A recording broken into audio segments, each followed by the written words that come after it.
poser le multivap du BINC, peu d'outils sont nécessaires.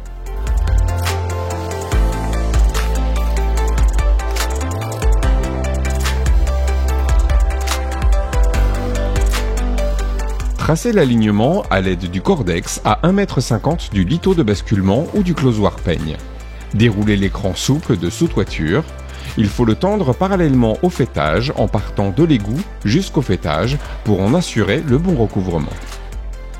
La fixation provisoire est assurée par pointe ou agrafe disposée dans la zone de recouvrement des laits et ou des zones destinées à être recouvertes par les contrelattes. La fixation définitive de l'écran est assurée par la mise en place d'une contrelatte en bois d'épaisseur minimale de 2 cm et de largeur minimale 3,6 cm. Coupez la contrelatte à 1,20 m ou 1,30 m pour le départ à l'égout afin de garantir un recouvrement de l'écran de sous-toiture en partie haute. Les contrelattes supérieures seront coupées à 1,30 m ou 1,40 m. La longueur des contrelattes est définie en fonction du recouvrement.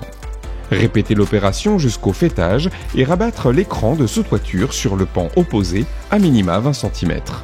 Fixez la contrelatte au support à l'aide de clous ou de vis, à raison d'au moins une fixation tous les 40 cm.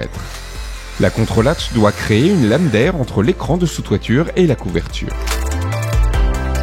Dans le cadre d'une mise en œuvre du multivap réflexe, une contrelatte d'épaisseur 4 cm est requise pour garantir le confort thermique en été. Pour faciliter la circulation sur le toit, fixez un premier litho. Le recouvrement minimum des laits d'écran de sous-toiture est de 10 cm pour les pentes supérieures à 30% et de 20 cm pour les pentes égales ou inférieures à 30%. Dans le cadre d'un écran de sous-toiture avec bande adhésive intégrée, seul un recouvrement de 10 cm sera nécessaire, optimisant ainsi la surface utile du produit. La jonction des abouts de lait se fait au droit du support avec un recouvrement de 10 cm sous la contrelatte.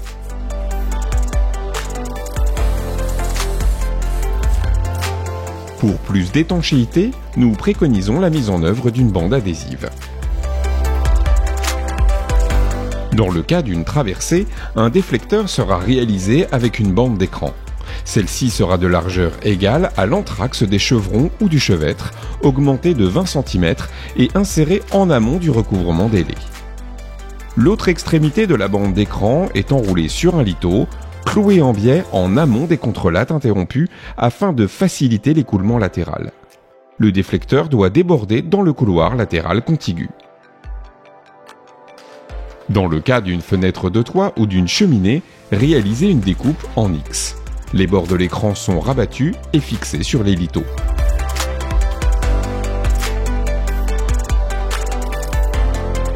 Dans le cas d'un entourage de cheminée, une distance de sécurité doit être respectée conformément aux prescriptions du NF DTU 24.1.